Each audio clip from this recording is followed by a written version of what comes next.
ما له من صباح جميل. صباح الخير يا عالم.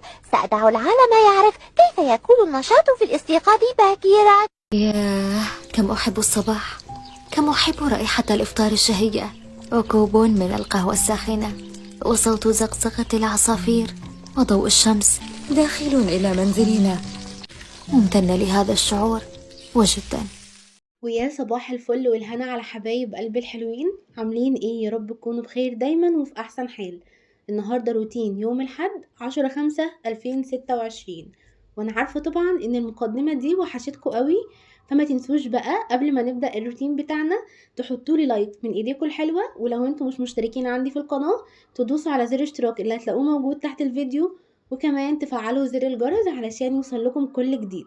واسمع بقى اكبر سقفة تشجيعا ليا على العودة الجميلة دي، وبحاول بجد ان انا اجمع كل طاقتي بحيث ما اغيبش عنكم تاني، لان حقيقي لولا دعمكم ليا وسؤالكم عليا والتشجيع المستمر ليا انا ما كنتش هوصل للي انا وصلت له، وكمان كان ممكن مرجعش تاني للفيديوهات دي. يومي بدأ من الساعة 7 الصبح، صحيت دخلت الحمام غسلت وشي بالغسول، كان بقالي فترة مش بغسل وشي بالغسول بسبب ان طلع لي حبوب في وشي.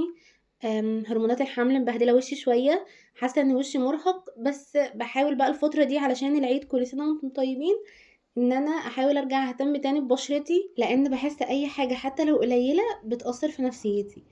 لبست زين ولبست انا كمان وحطيت له الميه بتاعته في الشنطه، وهنا كان بيحاول ان هو يلبس الكروكس، بس انا حبيت ان هو يعني اسيبه يعتمد على نفسه.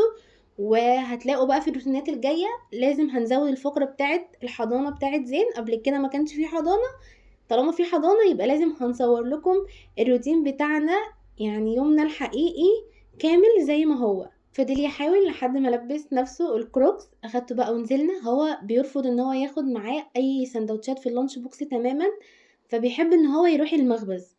رحنا جبنا بقى، كان فيه قرص بسمسم ملبن وعجوة، وكمان قرص سادة، والمقرمشات اللي هو واقف بياكل فيها دي لازم بيجيبها. انا عارفة ان هي مضرة، بس بقول يعني ممكن تكون احسن من الشيبسي والحاجات التانية اللي فيها مواد حافظة، فبجيبها له كمان. يعني هي طبق صغير مش حاجة كبيرة قوي، بياخد قرصتين بياكل منهم نص واحدة وبيرجع لي الواحدة ونص اكلهم انا بعد ما بيجي من الحضانة. وصلته بالسلامة، وجالي كذا سؤال على الفلوجات اللي انا كنت بنزلها، ازاي اخدت خطوة الحضانة، طب هل انتي مش قلقانة عليه، واسئلة كتيرة قوي. ان شاء الله ان شاء الله هعمل لكم فيديو برضو هرد فيها على كل الاسئلة، سواء بقى الاسئلة اللي تخص الحمل وانا معايا طفل لسه عمره صغير، او ازاي اخدت خطوة الحضانة، او ازاي بنظم يومي، حاجات كتير قوي هرد عليها ان شاء الله، مش ناسياكم ما تقلقوش. بعد ما وصلته بالسلامة، وبالمناسبة الحضانة في العمارة اللي قدامي على طول، يعني انا ببقى قاعدة في شقتي وما شاء الله سامعة صوت زين، فدي برضو حاجة بتبقى مطمناني. وصلته بالسلامة وطلعت انا بقى الشقة علشان اجهز فطار، ومش عارفة انا ايه حكايتي مع الجبنة القديمة. انا الفترة دي مش باكل غير حوادق وبس، جبنة قديمة بحط عليها طماطم وشوية من زيت الزيتون او زيت الطعام العادي، ممكن اليوم كله ما اكلش فيه غير مثلا مخلل، بجيب العيش واحط فيه مخلل واكله، اللي هو ما تفهموش بجد ايه اللي انا بعمله ده. عارفة ان ده مضر جدا، ومحدش يسمع اللي انا بقوله لان دي حاجة مش صحية، وانا عارفة ان هي غلط، بس انا مش قادرة ان انا امنع نفسي عنها. طلعت كمان بطيخ كنت مسقعاه في التلاجة، وكذا حد منكم حذرني من البطيخ والخوخ، بس انا زي ما قلت لكم في حاجات انا بصراحة مش بقدر امنع نفسي عنها، يعني لو منعت نفسي عنها النهاردة مش هقدر بكرة، بحس ان انا نفسي رايحة للحاجة دي قوي، ومش مش عارفة او مش عايزة اكل حاجة غيرها. بس انا عموما يعني مش بكتر، اللي هو ممكن مثلا اخد قطعة 2 وبس، على كده. الخوخ ممكن مثلا كل اسبوع مرة، فما بزودش في الحاجات دي عشان برضو يعني ايه انا بخاف. النهاردة الفطار ما كانش صحي خالص، انا كمان شربت بيبسي، فاليوم النهاردة كنت حاسة ان هو في حاجة غلط، لان انا اصلا صاحية تعبانة، وصحيت من النوم برضو وانا مقررة ان انا هعمل تنظيفة عميقة لأوضة النوم. الشقة بجد منظرها صعب جدا، وعايزة اقول لكم ان انا يعني بقالي يوم واحد بس ما نضفتهاش، ما عملتش فيها اي حاجة، بسبب برضو التعب، وعندي ارهاق ودوخة بيخلوني افضل قاعدة مكاني مش عارفة اقوم. فيوم واحد بس حسيت ان الدنيا كلها بقت فوق دماغي بجد، فانا قلت هقسم الشغل بتاع الشقة كل يوم اعمل حاجة، لان المنظر برضو الحاجات اللي مش مترتبة وكل حاجة متنعكشة بتبقى مؤذية لعيني وبتخلي نفسيتي مش احسن حاجة، فبحس ان انا متعصبة طول الوقت. فقلت اول حاجة ابدأ بيها هي اوضة النوم. فطبعا طالما هنعمل تنظيفة عميقة يبقى هنغير الملايات. وعايزة اقول لكم على حاجة، انا بكره الملايات اللي هي بتكون على يعني على قد السرير بالظبط، اللي هو بتبقى متعبة جدا في التركيب، متعبة جدا وانا بغيرها، بتطلع روحي بجد. وبس بيبقى شكلها حلو على السرير. طلع دلوقتي ملايات ترند كتير قوي، وبجد الاشكال بتاعتهم تحفة. الملاية القلوب دي انا كنت جايباها من النزهة الجديدة زي ما قلت لكم قبل كده. اكتشفت بقى حاجة احسن، الوكالة. في هناك شارع كامل للقماش، بتروحي تختاري القماشة اللي عجباكي الديزاين يعني وكده، وبيفصلولك الحجم او المقاس بتاع الملاية اللي انت عايزاه، سواء بقى سرير كبير سواء السريرين الصغيرين بتوع الاطفال. وممكن كمان يعملولك مع يعني ماتشنج مع الملاية، ويبقى كفر او زي الحاف او كفر لحاف.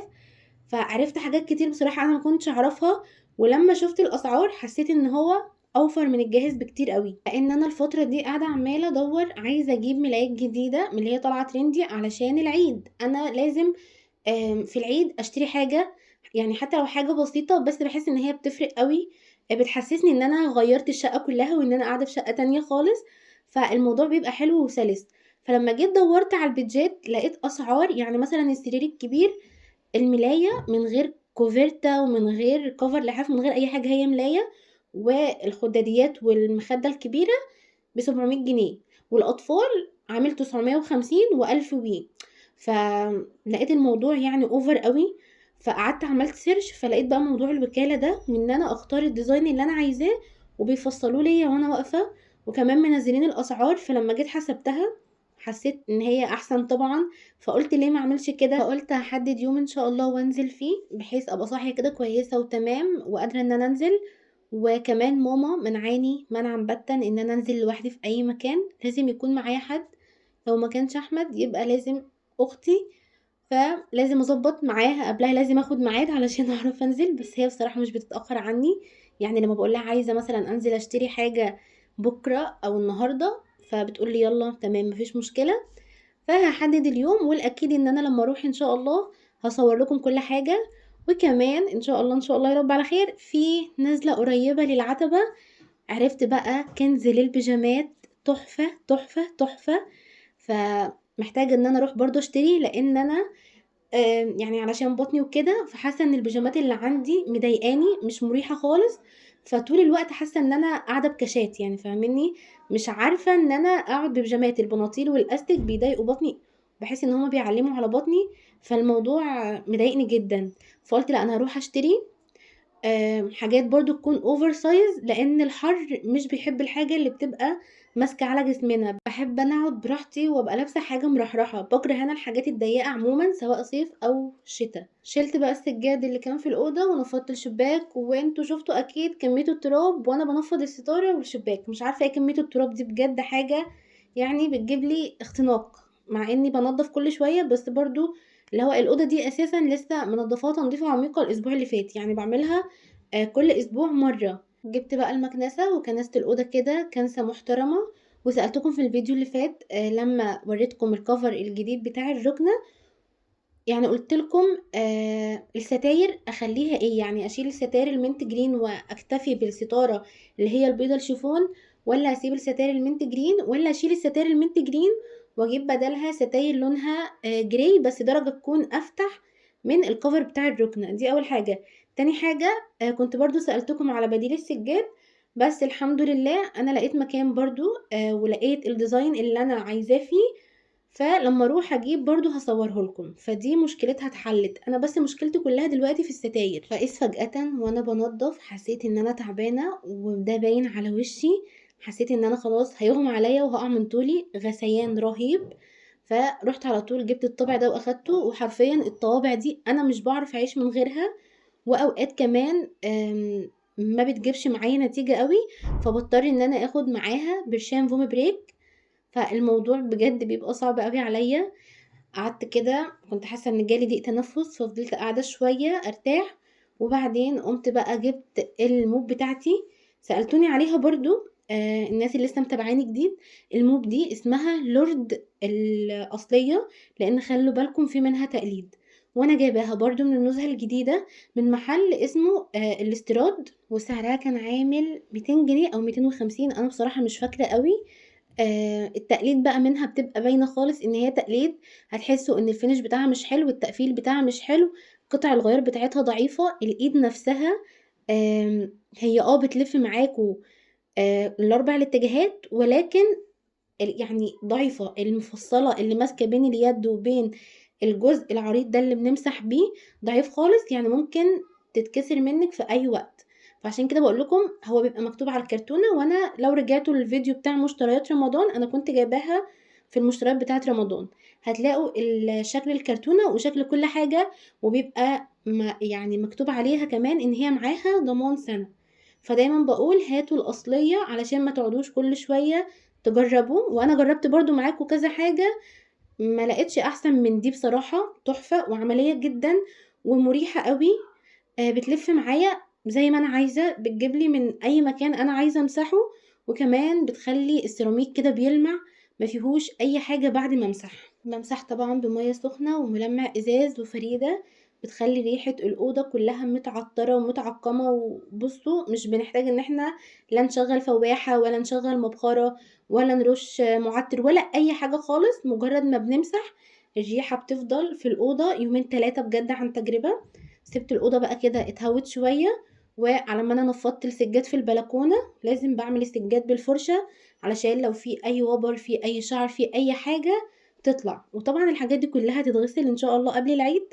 انا قاعدة كده عمالة اقول انا هبدأ في تنظيفة العيد امتى، لان انا يعتبر سجاد الشقة كله عايز يتغسل، فانا مستحيل طبعا، يعني انا لو غسلت كل يوم سجادة هيبقى كويس قوي.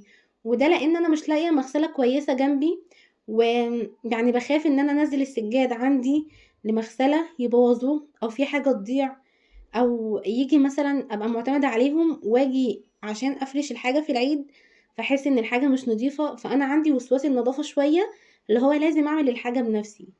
فهقعد كده اعمل جدول كده زي الشطره، واشوف هبدأ في التنظيفات بتاعة العيد امتى. كنت لمعت كل المرايات، ولكن المراية بتاعة الدولاب كنت نسيتها فما قدرتش ارجع لها تاني بصراحة.